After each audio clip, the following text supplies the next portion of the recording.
صرف 5 سے 10 منٹ کے اندر اپنی بات ختم کرنے والا ہوں، کچھ اور باتیں بتاؤں۔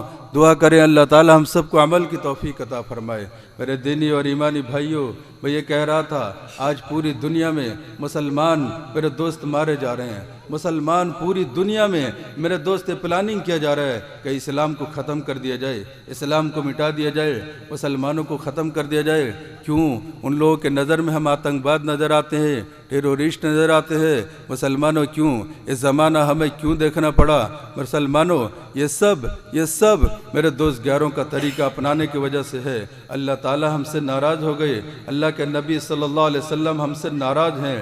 آج اگر کوئی ہمارے سامنے محمد الرسول اللہ صلی اللہ علیہ وسلم کی توہین کرے، ہم اس کی گردن کاٹنے کے لیے تیار ہو جاتے ہیں۔ کبھی یہ نہیں سوچے کہ محمد الرسول اللہ صلی اللہ علیہ وسلم اپنی قبر اطہر میں زندہ ہے، اور جمعرات اور دوشنبے کو ہمارے نامہ اعمال ان کے قبروں میں پیش کیے جاتے ہیں۔ جب نبی علیہ السلام کے سامنے ہمارے نامہ اعمال پیش کی جاتے ہوں گے، اپنے امت کا یہ حال دیکھتے ہوں گے، تو آپ صلی اللہ علیہ وسلم کو کتنی بے چینی ہوگی۔ بتاؤ، ایک آدمی جب آپ صلی اللہ علیہ وسلم کا کارٹون بنا دے، ہم اس کی گردن کاٹنے کے لیے تیار ہو جاتے ہیں، اور روزانہ صبح سے ہم استورا پکڑتے ہیں، اپنے چہرے کو صاف کر دیتے ہیں، تو نبی صلی اللہ علیہ وسلم کو کتنی تکلیف ہوتی ہوگی۔ مسلمانوں، کبھی آپ نے غور کیا کہ دوشنبے اور جمعرات کو جو ہمارے نامہ اعمال پیش ہوتے ہیں آپ صلی اللہ علیہ وسلم کے سامنے، آپ دیکھتے ہوں گے کہ یہی تو میرا امتی ہے، میں اسے کہاں چھوڑا تھا، آج یہ کہاں کھڑا ہے، تو یہ مارا نہ جائے تو کون مارا جائے گا؟ کیا نبی علیہ السلام قبر کے اندر سے ہمارے دعا کریں گے یا بد دعا کریں گے؟ مسلمانوں، تم فیصلہ کر کے بتاؤ، ہم کس دین کو اپنے گھر سے دھکا دے کر نکال رہے ہیں، کس شریعت کو میرے دوست اپنے آپ سے دور کر رہے ہیں؟ آپ کو پتہ ہے اس دین کو ہم تک پہنچانے کے لیے آپ صلی اللہ علیہ وسلم پر کتنی مصیبتیں ڈھائی گئی ہے۔ وہ مکہ کے سرزمین، مکہ کی زمین، آپ جانتے ہو جب آپ صلی اللہ علیہ وسلم کو جس دن مکہ سے نکالا گیا، آپ جاتے تھے، بار بار مکہ کی طرف مڑ کے دیکھتے تھے، اور جانے والے صدیق اکبر نے پوچھ دیا، یار غار نے کہا، یا نبی اللہ، یا رسول اللہ، آپ تو جا رہے ہیں مدینے کی طرف، اور مکہ کی طرف بار بار مڑ کے کیوں نہیں دیکھتے؟ کہا ابو بکر کیوں نہ دیکھوں، یہ میرا وطن ہے، یہ میرا وطن ہے، میں نے 53 سال یہاں پر زندگی گزاری ہے۔ ابو بکر تم کیا کہتے ہو؟ اگر یہاں کے لوگ میرے ساتھ نہ لگتے، میرے ساتھ دھوکہ نہ کرتے، اگر میری لائی ہوئی اللہ کے دین کے ساتھ اگر یہ کوئی غداری نہ کرتے، تو میں کبھی مکہ نہیں چھوڑتا۔ مکہ مجھے بہت عزیز ہے، مگر یہاں کے رہنے والوں نے مجھے رہنے نہیں دیا۔ آپ صلی اللہ علیہ وسلم یہ کہے، آپ کے آنکھوں میں آنسو آ گئے، کیوں نہ ہو 53 سال جس سرزمین پہ اپنا وقت گزارا، کیوں نہ تکلیف ہو آپ صلی اللہ علیہ وسلم کو؟ آپ روتے ہوئے جا رہے ہیں میرے دینی اور ایمانی بھائیوں۔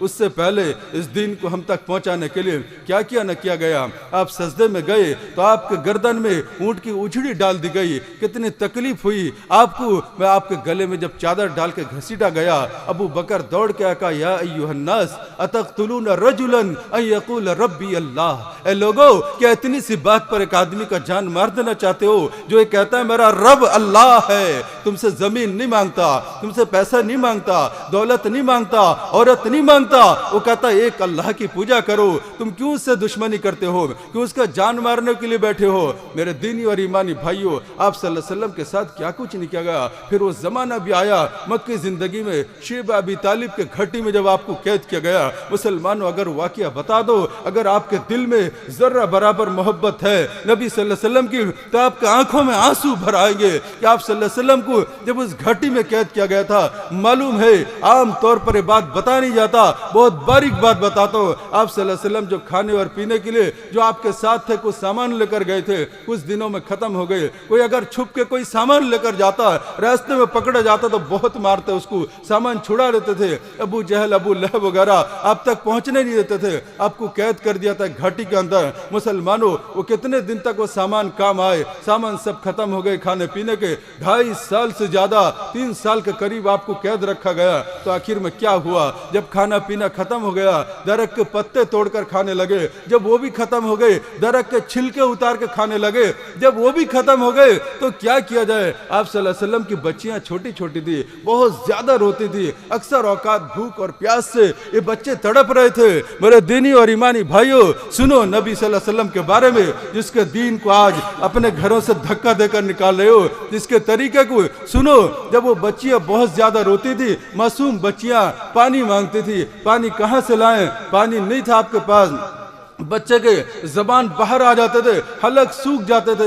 آخر میں آپ صلی اللہ علیہ وسلم کیا کرتے تھے؟ یہ آپ کا معجزہ تھا، آپ اپنے جیب کو، زبان کو باہر نکالتے اور بچیوں کو کہتے میرے زبان کو چوس لو۔ بچیاں آپ صلی اللہ علیہ وسلم کی زبان کو چوس چوس کر اپنے حلق کو بھگا کے اپنا جان بچاتے تھے۔ یہ آپ صلی اللہ علیہ وسلم میرے دوست ہم لوگوں کے لیے اتنی تکلیف کی تھی۔ کبھی آپ صلی اللہ علیہ وسلم کے اس داستان کو پڑھو تو صحیح ہے، کبھی داستان سمجھ کر ہی تو پڑھ لو میرے دینی اور ایمانی بھائیوں، تب آپ کو احساس ہوگا کہ آپ صلی اللہ علیہ وسلم نعوذ باللہ معذور تھے۔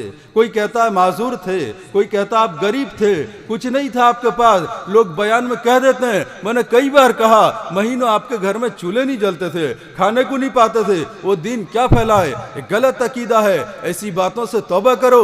نعوذ باللہ میرے نبی صلی اللہ علیہ وسلم غریب نہیں تھے، آپ کو اللہ نے اتنا مالدار بنایا تھا۔ آپ کہتے تھے اگر جھوٹ میں وہ پہاڑ کی طرف اشارہ کر دو، پہاڑ سونے کا ہو جائے، جو پتھر کو پکڑتے وہ سونا بن جاتا، تھوک ڈالتے چاندی بن جاتی۔ تو آپ غریب کیسے ہوتے؟ میں تو کبھی آپ کو غریب نہیں کہتا۔ آپ تو آخری وقت میں آپ کے پاس 100 بکریاں آپ کے گھر ہوا کرتی تھی، 45 اونٹنیاں رہتی تھی، 7 گھوڑے ہوتے تھے، 3 کھچر بندے ہوتے تھے۔ آپ غریب کیسے ہوتے تھے؟ آپ غریب نہیں تھے، آپ غریبی کو پسند کرتے تھے۔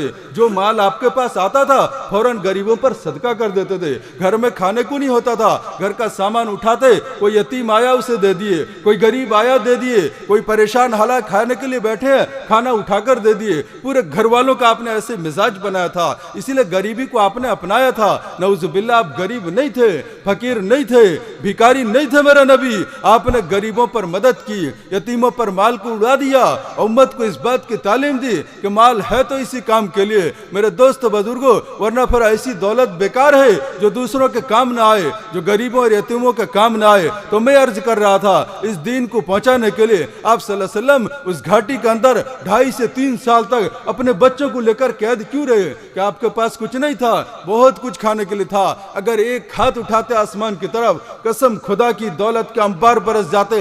کھانا جب موسیٰ علیہ السلام میرے دوست اللہ سے اپیل کی کہ اللہ میری امت مانگ کرتی ہے تو آسمان سے کھانا اتار دے، تو اللہ تبارک و تعالیٰ نے من و سلوہ آسمان سے اتارا۔ کیا میرے نبی نعوذ باللہ اتنے کمزور تھے؟ آپ اگر دعا کرتے کہ آسمان سے کھانا نہیں اترتا، مگر ایسا نہیں کیا، آپ نے برداشت کیا، مصیبت کو، تکلیف کو برداشت کیا، امت کو بتانے کے لیے، امت کو دین پہنچانے کے لیے سب کچھ جھیل لیا۔ کہا میں کچھ نہیں کروں گا، بد دعا بھی نہیں کروں گا امت کے حق میں، چاہے میری جان چلی جائے، میرے گھر والے سب مر جائیں، دین کے لیے اللہ کے نام پر قربان کر دوں گا، مگر اس دین کو گھر گھر تک پہنچاؤں گا۔ اپنے مشن میں لگے رہے پہنچانے کے لیے، مشن کو لے کر آگے بڑھے۔ آخر کار وہ نوبت آئی کہ آپ کو وطن سے بھی نکال دیا گیا، مدینہ گئے میرے دوست بزرگوں۔ پھر مدینہ گئے، کچھ چین کی زندگی گزارے، مگر مدینہ والے تو اتنا دشمنی نہیں کیے، مگر اطراف کے لوگوں نے آپ کو گھیر لیا، میرے جان سے مارنے کی بار بار کوشش کی۔ کیا کیا؟ آپ احد کے میدان میں آئے، نیزہ مارا آپ کے زبان پہ، آپ کے دندان مبارک ٹوٹ گئے، دانت ٹوٹ گئے، کھانا نہیں کھا سکے مہینوں تک۔ میرے دوست بزرگوں کبھی تو پڑھو، ابو جہل نے جب آپ کے سر پہ پتھر مارا، خون کے فوارے نکلے، کبھی تو پڑھو آپ صلی اللہ علیہ وسلم۔ میرے دوست بزرگوں داستان حضرت عائشہ صدیقہ بتاتی ہیں، پورے زندگی میں نے کبھی نہیں دیکھی کہ آپ صلی اللہ علیہ وسلم پیٹ بھر کر کھانا کھاتے تھے، کبھی پیٹ بھر کر کھانا نہیں کھاتے، کبھی پورے زندگی میں نہیں دیکھا کہ آپ رات کو نیند بھر کر سو گئے، کبھی سوتے تو اچانک اٹھ جاتے اور رات کو نماز پڑھتے، لمبا لمبا سجدہ کرتے اور سجدے میں رو رو کے دعا کرتے، یا اللہ میرے امت کو معاف کر دے، اللہ میرے امت کو معاف کر دے، اللہ گھر گھر تک اس دین کو پہنچا دے۔ دعا کرتے تھے آپ صلی اللہ علیہ وسلم ہمارے لیے۔ آسمان میں گئے، ذرا اس نبی کو تو یاد کرو، اللہ کے سامنے گئے، عرش پر جہاں کوئی نہیں پہنچا آپ وہاں پہنچے، کوئی اللہ کا مہمان ہو۔ اللہ نے کہا محمد مانگ لو، آج جو کچھ مانگو گے سب تمہارے لیے حاضر ہے۔ میرے دوست بزرگوں مورخین لکھتے ہیں اللہ تبارک و تعالیٰ نے 700 بار سوال کیا، نبی مانگو اپنے لیے، 700 سوال کے 700 بار یہی جواب دیا، یا ربی حبلی امتی امتی۔ امت کو ہی مانگا، کچھ نہیں مانگا، بس کہا اللہ میرے امت کو معاف کر دے، اللہ میری امت کو معاف کر دے۔